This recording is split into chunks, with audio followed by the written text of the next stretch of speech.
Bonjour Jean-Pierre Siméon. Pourquoi avez-vous décidé d'être poète? Et ça, c'est une belle et difficile question. On ne sait pas trop comment on décide d'être poète. Parfois, on pourrait dire même qu'on ne décide pas, que ça se décide pour nous. On ne sait pas pourquoi on se met tout d'un coup à aimer un paysage. Pourquoi vous aimez plus le chocolat que la crème au marron ou l'inverse. Il y a des choses mystérieuses dans nos désirs, dans nos rêves, dans ce qu'on se met à faire, etc. Moi, je crois que si j'ai décidé de faire de la poésie, d'en écrire, c'est parce que j'ai beaucoup aimé la poésie quand j'étais enfant en l'écoutant et que j'ai pris conscience, comme ça, petit à petit, que la poésie m'ouvrait un monde merveilleux, immense, mais ce monde dans lequel on vit, à travers la poésie, je voyais le monde plus grand. Je voyais 1000 choses à découvrir, passionnantes. Voilà. D'accord. L'école a-t-elle joué un grand rôle dans votre vie de poète?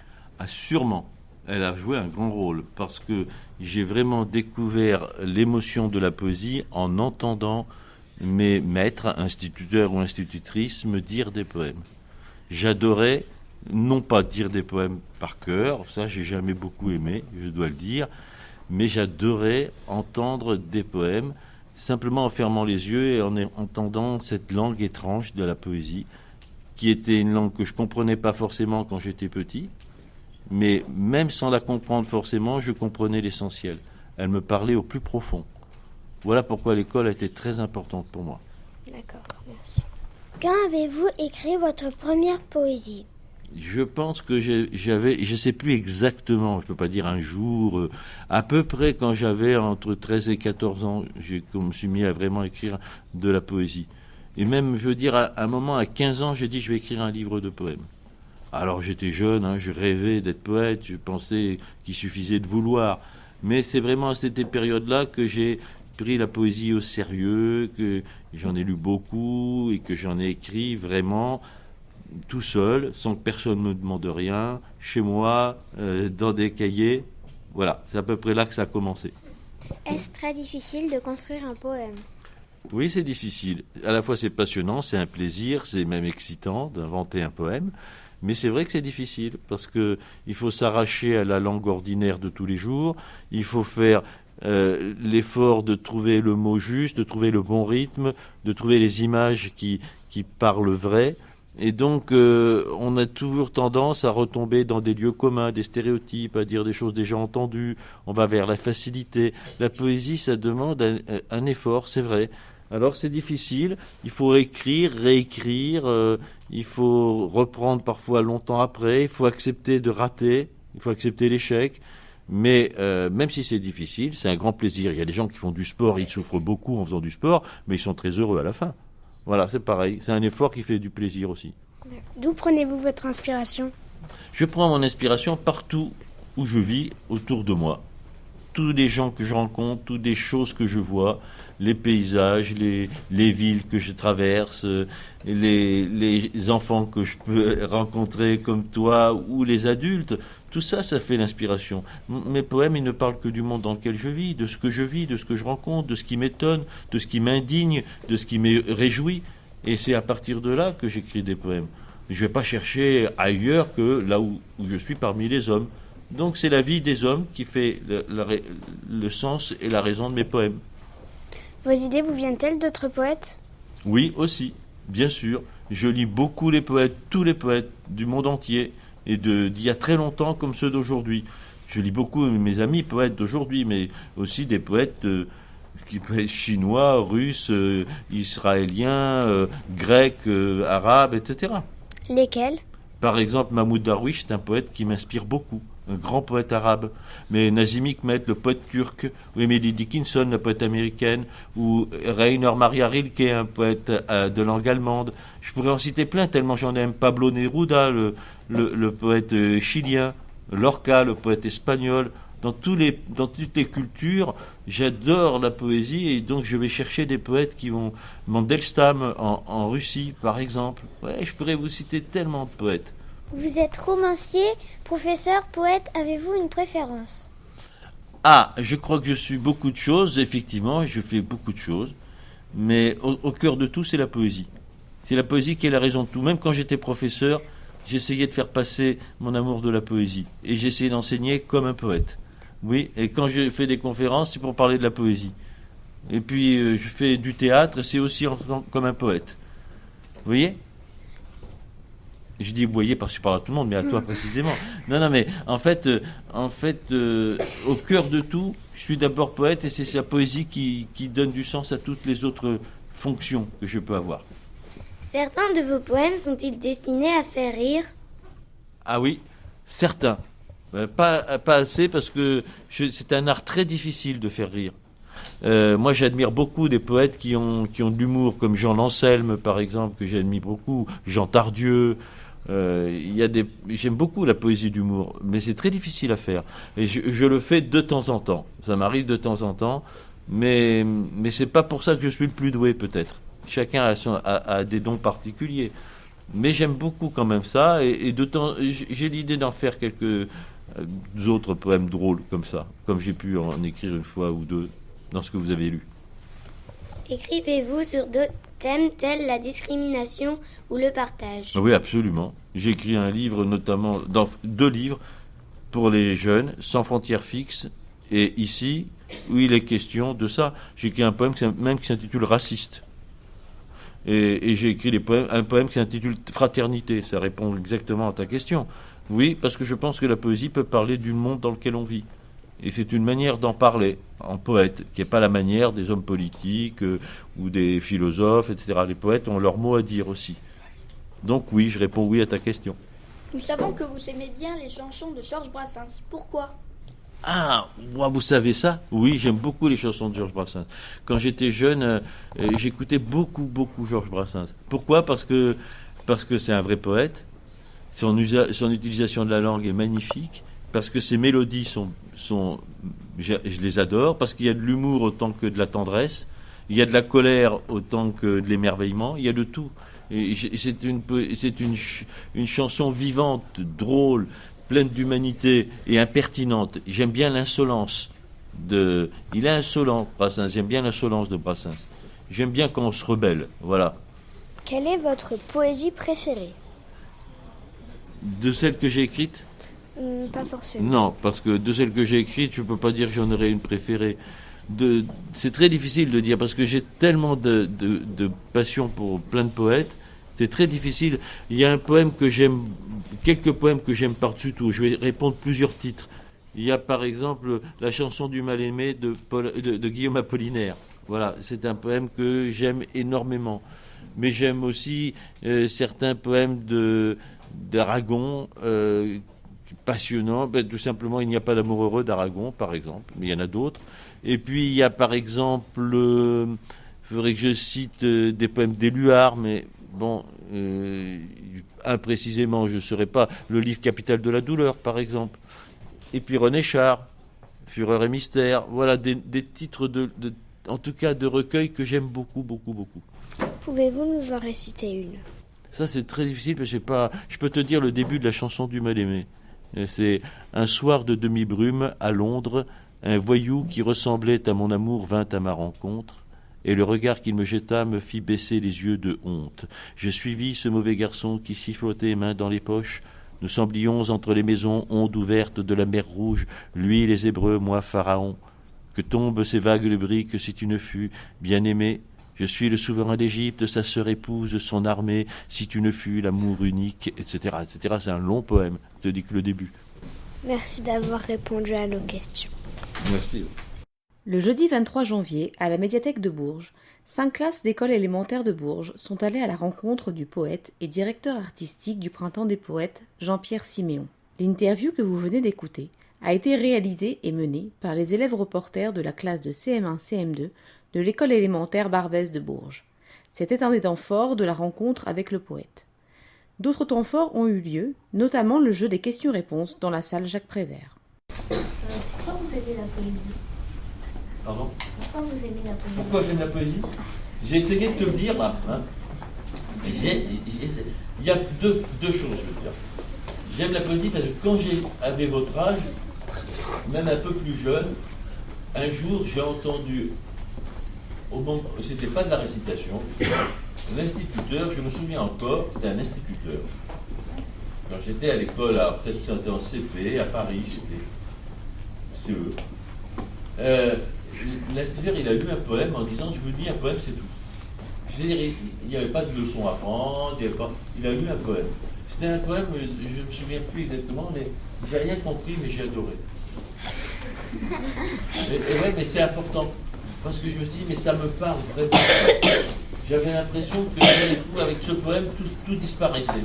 L'école, les murs, le travail, la fatigue, je sais pas quoi. Ce poème, il me faisait vivre plus fort tout d'un coup. Tu comprends ça? Tout d'un coup, je vivais plus fort. J'existais, il y a quelqu'un qui me parlait, pas l'instituteur, le poème qui me parlait, la personne qui avait écrit le poème, quelqu'un qui me parlait très très profondément, comme le meilleur ami que je connais, le meilleur de mes amis, comme s'il me connaissait parfaitement. Alors que je ne connaissais pas. Tu comprends? Et quand je lis de la poésie aujourd'hui, pourquoi j'aime la poésie, c'est qu'à chaque fois j'ai l'impression qu'on me dit des secrets extraordinaires, et ces secrets, j'avais envie de les connaître depuis longtemps. Tu comprends ça? J'ai toujours l'impression que quand je lis un poème, même si c'est d'un poète chinois il y a 1000 ans, si c'est un poète américain il y a 200 ans, c'est comme si c'était un ami. Tu comprends? Il me parle de choses qui me concernent. De la joie, de la tristesse, de la mort, du soleil, du matin qui se lève. Et ça, c'est extraordinaire pour moi. D'abord à travers le poème, parce qu'un poème, c'est pas comme un roman, comme un récit, c'est long, un récit. Il faut suivre une histoire, etc. Dans le poème, je dis, il n'y a pas vraiment d'histoire. On nous parle de choses dont personne ne nous parle d'habitude. Je vais vous dire, j'aime la poésie parce qu'elle me parle de ce dont personne ne parle d'habitude. Et elle m'en parle vrai. Elle ne me raconte pas d'histoire. Si elle parle de la peur ou de la peur de la solitude ou de la mort ou de la maladie, elle en parle vrai. Elle ne dit pas simplement la mort c'est triste. Elle dit des choses plus mystérieuses et plus profondes qui sont en moi et qui cherchent des choses qui cherchent leurs mots. Et le poète il trouve les mots. Tu comprends maintenant? Et plus vous lisez de poésie, moins vous vous sentez seul. Plus vous sentez qu'il y a des gens qui pensent comme vous, qui s'inquiètent comme vous, qui rêvent comme vous. Et donc vous êtes plus seul. Et c'est quand même extraordinaire dans la vie de ne pas se sentir seul au fond. Parce qu'on a des parents, des frères, des sœurs, des amis, mais toujours la nuit tout seul dans son lit, on se sent seul, tout seul, un peu seul. Hein? Et tout d'un coup, quand on entend la voix d'un poète, on entend des choses que même nos amis ne disent pas, même nos parents. Vous comprenez ça? J'essaie de t'expliquer, moi, pourquoi j'aime la poésie. J'ai écouté ça, j'ai compris ça quand un instituteur un jour a dit ce poème. J'ai dit, mais ça me parle profond. Je ne sais pas quoi, si on me demandait pourquoi, je ne saurais pas dire. Mais ça me parle vrai, profond. Il y a un ami qui me parle, un ami inconnu. Et depuis, à chaque fois que je lis des poèmes, je découvre des amis inconnus. Voilà. Et c'est extraordinaire que des amis inconnus, on ne les connaisse pas et ils nous parlent comme si c'était nos plus proches amis. Vous avez voyagé pour trouver les idées pour les poèmes? Ah, ça c'est très bien. Mais je voyage tous les jours partout. Quand je suis avec vous, je voyage, non? En France. On peut voyager assis en regardant les autres. Hein. Non, ce que tu veux dire, tu sais, pour écrire des poèmes, il n'y a pas besoin de... il suffit, oui, il faut voyager, c'est-à-dire il faut regarder, il faut ouvrir les yeux. Il ne faut pas traverser le monde les yeux fermés. Mais tu sais, aller de chez toi à l'école, il y a plein de choses à voir, hein. Plein de choses à découvrir. Moi, je crois que pour écrire des poèmes, pour avoir des idées, comme tu dis, il suffit d'être très attentif à ce qui nous entoure. À pas regarder que soi, ses petits problèmes à soi, sa petite vie à soi. Il faut s'intéresser aux autres, d'abord, à tous, les grands, les vieux, les très vieux, les très jeunes, les bébés, les vieillards, les gens qu'on rencontre dans la rue, les gens qu'on ne connaît pas, les gens qui ne parlent pas comme nous. Moi, j'adore les étrangers parce qu'ils ne parlent pas ma langue comme moi et j'adore ça. Ça me permet d'entendre ma langue autrement, c'est tout. Mais c'est bien. Ou alors quelqu'un qui vient de l'étranger, il m'apprend comment il ne mange pas comme moi, et ça me fait découvrir qu'on peut manger autrement que comme je fais, etc., etc. Donc, être poète, avoir des idées pour être poète, c'est surtout regarder autour de soi ce qu'on ne regarde pas d'habitude. S'arrêter devant un arbre devant lequel on passe 50 fois, 100 fois, 1000 fois, on ne le regarde jamais. Et tout d'un coup, on s'arrête et on regarde. On dit, ah ben tiens, toi, je ne te connaissais pas en fait. Je croyais que tu étais un arbre, mais tu es plus qu'un arbre. qui a été fait différemment. Tu vois, que des autres. Et alors il devient mon copain. Là.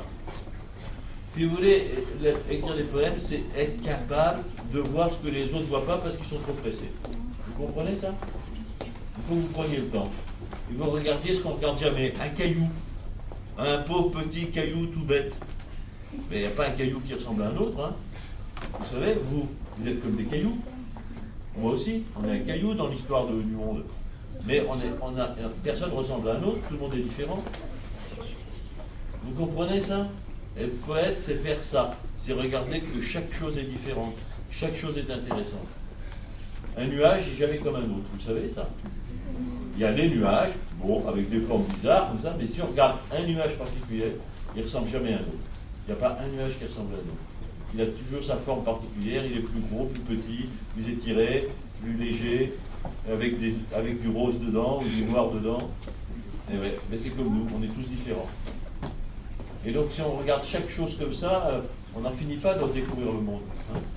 Et un poète, c'est celui qui n'en finit pas de découvrir le monde. Celui qui dit pas à votre âge, vous avez quoi, 11 ans 10, 11 ans. Et moi j'ai vu des petits enfants à 10, 11 ans, ils ont l'impression qu'ils ont déjà tout connu, tout vu. C'est triste, non? Moi je connais des vieux monsieur de 90 ans ou 95 ans, ils ont encore envie de découvrir. Ils ont l'impression qu'il y a encore tellement à voir qu'ils ne verront jamais. Donc le poète est celui qui a de l'appétit, vous voyez? Pas seulement l'appétit de la bonne choucroute, mais qui a l'appétit de voir le monde. Qui a l'appétit de découvrir. Vous avez déjà commencé un poème et ne jamais l'avoir fini? Oui, bien sûr. Oui, oui. Ça arrive souvent. On commence un poème, on n'arrive pas à le finir. Ou on en finit un, puis on jette, parce qu'on ne le fait pas bien. Enfin, on le règle, tu vois. Oui, oui, c'est vrai ça arrive souvent, ça. C'est pas toujours facile d'écrire un poème. Pour vous, c'est difficile d'écrire, pour moi aussi, hein, même si j'écris plus toujours. À part votre instituteur, qui vous a inspiré pour faire de la poésie? Répète le début. À part part mon instituteur, qui m'a inspiré, hein? Pas inspiré, mais aidé. Oui, à aller À la poésie. Eh ben, je vais te dire, moi je crois beaucoup que c'est mes parents. Mon père surtout. Mais ma mère aussi. Mais mon père surtout, parce que vous savez ce que j'ai appris, mais pas tout de suite, c'est que mon père avait écrit des poèmes. Il a même publié des poèmes. Et mon père, il n'avait pas fait d'études. Il avait arrêté ses études à 13 ans parce qu'il avait été orphelin très jeune, voilà. Et il est né, il est mort maintenant, il était né au début du XXe siècle. Et donc mon père aimait beaucoup la poésie, et chez moi on était beaucoup d'enfants, on était 6 enfants, et on vivait beaucoup avec de la musique, de la chanson, des livres, et ça a beaucoup fait pour la poésie. Il y avait des livres de poésie chez moi, tu vois. Mon père, il aimait la poésie, donc il avait beaucoup de livres de poésie dans sa bibliothèque, et moi, quand j'étais jeune, j'allais chercher des livres dans sa bibliothèque, il me laissait faire. Et je lisais des livres qui n'étaient pas faits pour les enfants. Mais très jeune, j'ai lu des livres, des poèmes, très très jeunes, qui n'étaient pas faits pour les enfants, mais moi ça me plaisait. Je pouvais lire des BD, et je pouvais lire ça à côté. Et je crois que mon père a beaucoup contribué aussi à m'éveiller à tout ce qui est l'art. Tu vois, il m'a amené au théâtre, il m'a amené au rugby, parce qu'on habitait à Clermont-Ferrand. Là-bas, il y a du rugby, vous savez, de Clermont. Et en même temps, il m'a amené au rugby le dimanche, et la semaine, il m'a amené au théâtre. Et très jeune, hein, j'avais 12 ans, 13 ans. Et pour moi, c'était plaisir par l'un et l'autre. Donc ça m'a beaucoup amené à m'intéresser à la poésie, tu comprends? Le théâtre, tout. Voilà, donc je dois beaucoup à mon père, sans doute. Est-ce que vous avez fait déjà un poème avec d'autres poètes? Avec d'autres poètes. J'ai fait des... Hein? À plusieurs, je comprends, oui. Ça m'est arrivé de faire des livres avec d'autres. Tu vois, mais pas qu'on écrive ensemble le poème. Il y en a qui font. Il y en a qui font. J'ai des amis qui font ça. Qui écrivent ensemble, à 2 ou à 3, le même poème. D'accord? Moi, ça a pu m'arriver rarement. Ce que j'ai fait, c'est des livres avec d'autres, à 2 par exemple, ou avec des artistes peintres. On fait le livre ensemble, tu vois. Mais écrire le poème à 2, ça m'est très très peu arrivé. Mais c'est possible, bien sûr qu'on peut le faire. Pourquoi dans l'histoire de feuilles au paragraphe, qu'importe vraiment le nom de ton arbre, toi et moi nous sommes deux feuilles légères dans les milliards de feuilles, pourquoi vous avez mis dans les milliards de feuilles et pas parmi les milliards de feuilles? Ah, question de rythme. À l'oreille. Parmi, ça, c'est un milliard, parmi les milliards, parmi était trop, comment je vais dire, un mot trop littéraire, je veux que ce soit plus concret. Dans les milliards de feuilles, on est un dans les milliards, on est dedans concrètement. Tu vois, on est enfoui dedans. Parmi, ça faisait, pour moi, ça faisait trop littéraire, quoi. Ça fait trop. Je veux dire, là, je voulais quelque chose de plus direct. Et puis à l'oreille, dans le rythme, je disais dans le rythme. C'est pas pareil, parmi et dans. Tu comprends? C'est une question de percussion dans le verre. Moi, je sens ça quand j'écris le poème, il faut que ça. Ici, il y a un rythme. Et donc, le choix de dans pour parmi, c'est surtout ça. Il y a les deux réponses, tu vois, il y a les deux raisons. Donc, c'est un choix très précis, mais c'est une très très belle question. Parce que c'est là qu'on voit comment on fait un poème. C'est qu'on doit choisir entre ça ou ça. Et parfois, c'est pas le plus joli mot, parmi, c'est plus joli que dans. Mais c'est parfois pas le plus joli mot qui est le plus efficace, le plus utile pour le poème. Tu comprends? J'aime bien ta question parce qu'elle pose la vraie question de l'écriture. Ouais. C'est un poème qui guérit les poissons. Quand le petit garçon va voir la boulangère, qu'est-ce que vous insinuez quand vous dites que c'est chaud comme le pain et que ça, quand on le mange, on en reste encore? C'est comme la question du ciel dans la bouche. Hein. C'est-à-dire, tu vois, on demande à le petit Arthur, il demande à tout le monde ce que c'est qu'un poème. C'est comme quand vous me demandez, en fait, pourquoi j'écris ce livre? Parce que les enfants m'ont demandé combien de fois quand je suis dans l'école, c'est quoi un poème? C'est quoi la poésie? Et moi, je suis très embêté pour répondre. Alors, je lui dis, tiens, je vais faire un livre. Et Arthur, c'est vous, quoi. Il me demande, qu'est-ce que c'est un poème? Mais comment on répond à ça?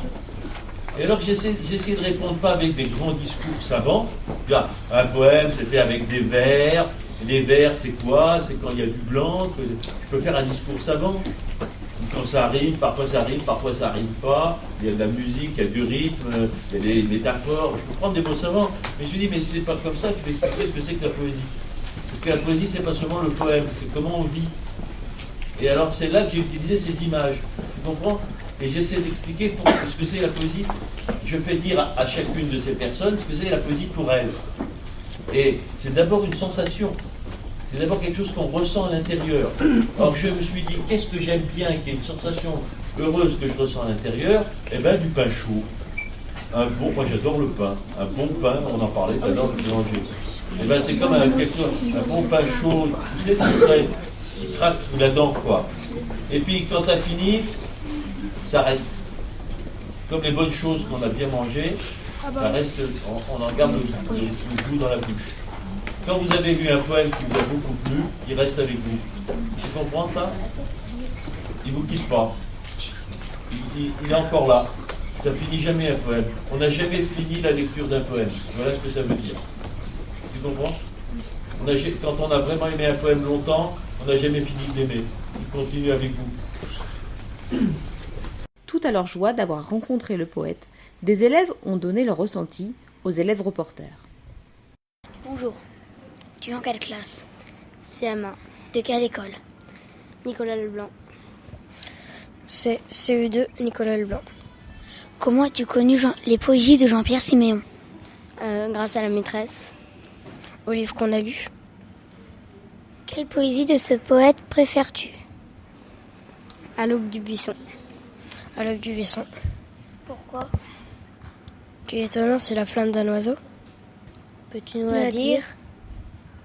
À l'aube du buisson de Jean-Pierre Siméon. À l'aube du buisson, on peut voir se lever la flamme d'un oiseau. La lumière se posait dans la main des feuilles.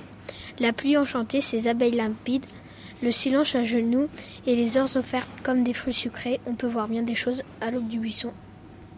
As-tu inventé des poésies écrites à la manière de Jean-Pierre Siméon? Si oui, lesquelles? Oui, à l'aube du jardin. À l'aube du jardin. Y a-t-il une poésie de Jean-Pierre Siméon que tu trouves drôle, amusante? Non. Histoire de feuilles. Penses-tu devenir poète comme lui? Non. Non plus.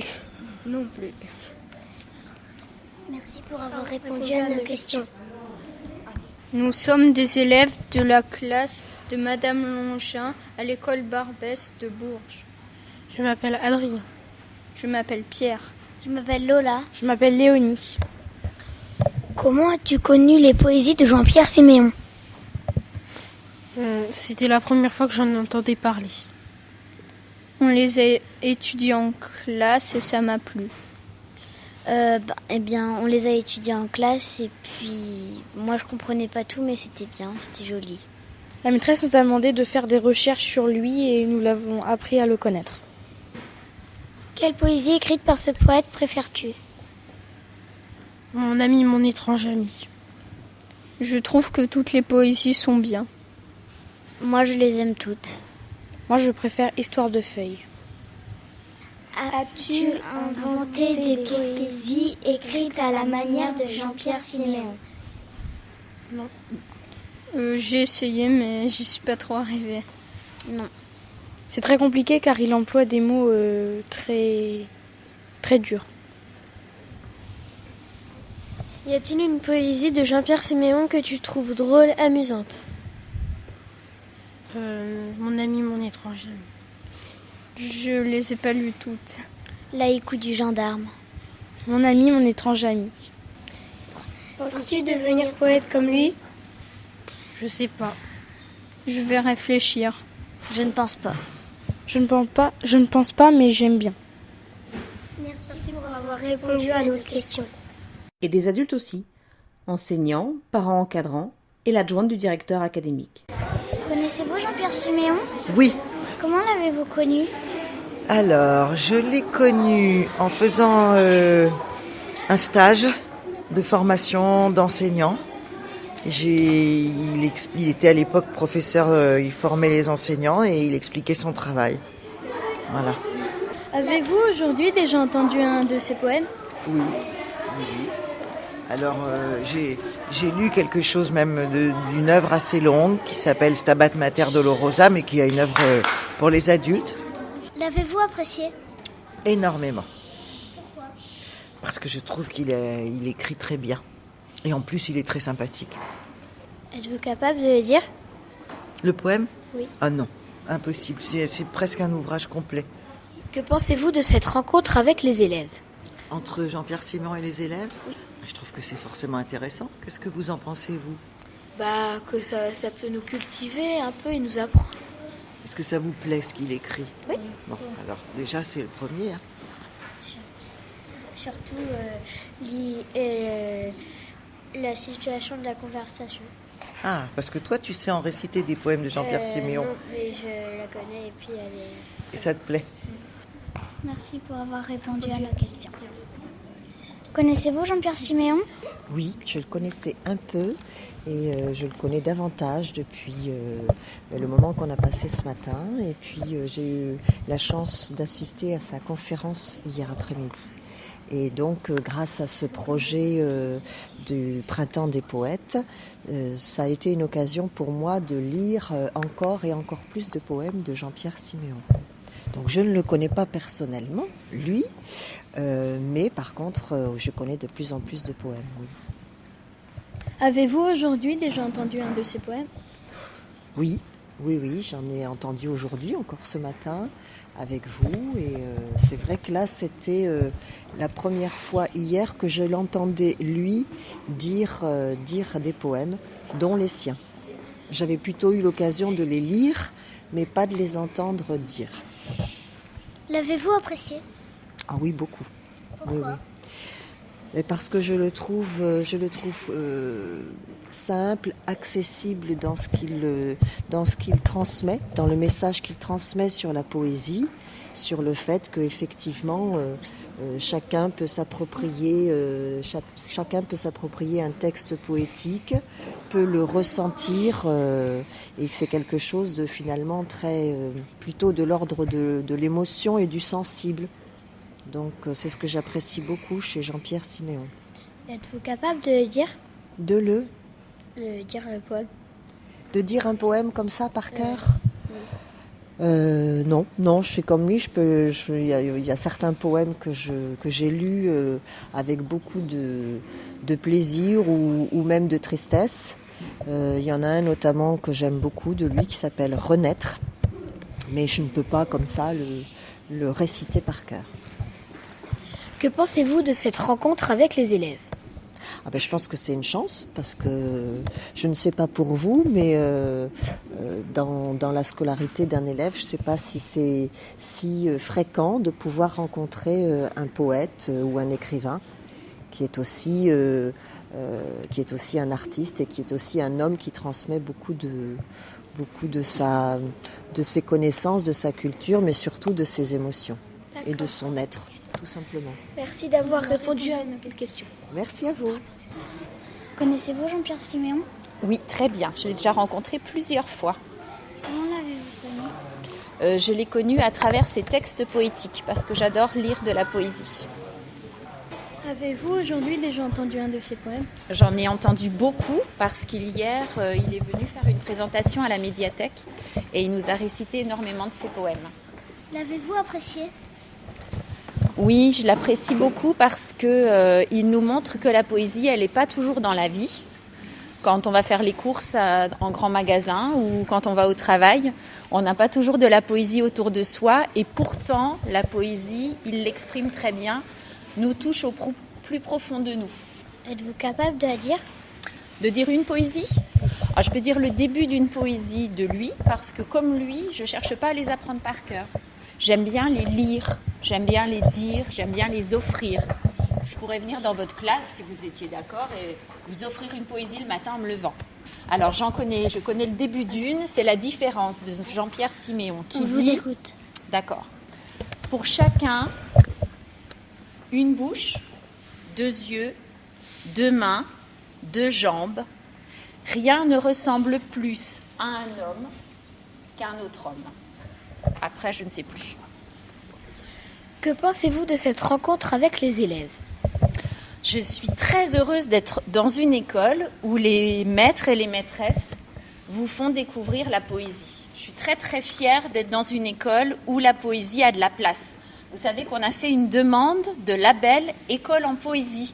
L'école Barbès va recevoir une sorte de récompense parce qu'elle fait vivre la poésie à l'école. Et ça me plaît beaucoup. J'espère que ça vous plaît aussi et que vous vous rendez compte de la chance que vous avez de rencontrer un poète vivant.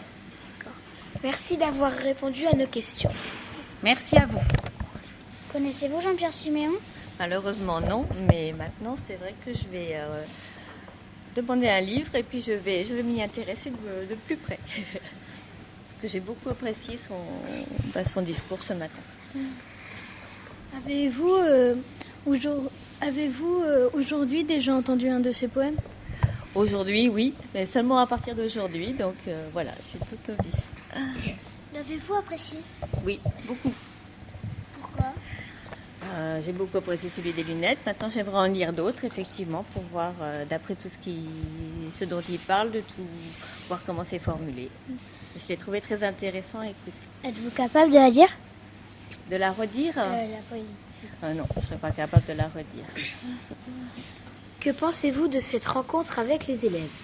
C'est très intéressant, très enrichissant pour vous. Vous avez effectivement beaucoup de chance. Voilà. Merci pour avoir répondu à nos questions. Je vous en prie. Au final, cette rencontre était la première étape d'un travail autour de la poésie, dont le point d'orgue sera le grand jour du poème à l'autre, qui aura lieu le 18 mars à la médiathèque de Bourges, avec ces mêmes classes. Comment ne pas finir avec des textes lus par le poète aux élèves présents? Patience, dit la neige. Silence, dit le soir. Fragile, fragile, dit l'oiseau. La branche dit j'attends. Et l'enfant ne dit rien. Il écoute les voix qui montent du chemin, tandis que le ruisseau aiguise sur la pierre ses couteaux blancs. Et mon petit poème. Il y en a un autre qui s'appelle La nuit. Ben tenez, on vient parler de la nuit. Alors un jour, j'ai voulu écrire un poème sur la nuit, comme ça. Ça fait la nuit qui vient, un peu douce, un peu froide, pose sur les toits sa guirlande de pluie. On entend la chouette émerveillée frotter ses ailes au silence. Sur ses pattes de laine, un chat franchit les limites de l'ombre. L'homme jette un drap blanc sur sa fatigue. Eh bien, écoutez, il y a un poème qui s'intitule « Si la lune tombe ». C'est vous qui les avez écrits? Oui, ça c'est un livre que j'écris. J'ai écrit beaucoup de poèmes pour les enfants. Mais si la lune tombe comme un fruit sur la paille, n'aie pas peur. Approche-la doucement en glissant dans la nuit, berce-la dans tes bras et donne-lui la couleur de tes rêves. Voilà, un jour j'ai imaginé que la lune tombait dans ma main, comme un fruit. C'est un poème que j'avais écrit pour un enfant, que j'avais un élève que j'avais rencontré dans une classe. Il y a longtemps, parce que c'est un livre qui est écrit longtemps. Cet enfant que j'avais rencontré dans une classe, il était tout seul, effectivement. Parce que il était tout seul parce que ses parents étaient décédés, il vivait avec sa grand-mère et son instituteur m'a dit qu'il était toujours tout seul. Il était malheureux un peu et il aimait beaucoup la poésie. Il aimait beaucoup la poésie. Et quand j'étais allé dans la classe, il était sans arrêt à me demander, et il voulait rester avec moi tout le temps. Il voulait que je lui dise des poèmes pour lui tout seul. Enfin, il adorait la poésie. Il avait demandé un livre de poèmes et il le gardait avec lui tout le temps. Voilà. Et donc j'ai écrit un poème pour lui. Ça s'appelle L'enfant seul. Un mot, demandait-il. Un mot et ce sera mon royaume. Un mot plus vaste que la nuit où le silence vous prend par la main. Un mot où poser son front comme à une vitre. Un mot où se pencher, fenêtre sur le jardin. Un mot, une forêt habitée du loup, de la biche et de l'aube. Un mot où se perdre, où prendre racine. Un mot, disait-il, un mot, une parole plus vaste que le monde. Voilà, c'est un enfant qui voulait des mots. Mon ami, mon étrange ami, avec les yeux bus par le trou bleu de l'écran, les oreilles gorgées de mots gorgés de sons. Mon ami, mon étrange ami, avec ta bouche qui parle à ta main, et ta tête perdue au fond de la capuche, comme une pomme cachée dans la poche. Mon ami, mon étrange ami, comment te dire que, excuse-moi, tu t'es assis, excuse-moi sur mes lunettes. Est-ce que vous pourriez lire une poésie Qu'est-ce que je lis? Changement climatique. On crie, on s'alarme, les glaces fondent aux deux bouts du monde. Oui, mais qui donne l'alerte quand disparaît au plus près de nous-mêmes la joie simple d'être un homme parmi les hommes? On dit, la mort viendra, la mort du monde viendra de ce trou, là-haut, au bout du ciel. Oui, mais depuis longtemps déjà, la fumée des cheminées d'Auschwitz a troué l'homme en chacun de nous. On dit qu'il y aura bientôt pour nos lèvres une eau morte et amère. Oui, mais déjà tant de sources, tant de rêves taris en nous. Ben, c'est pas très gai, hein? Mais il faut protester des fois. Moi, je suis souvent en colère, hein, dans le monde tel qu'il est. On nous abîme notre monde, hein, c'est le vôtre, hein, non?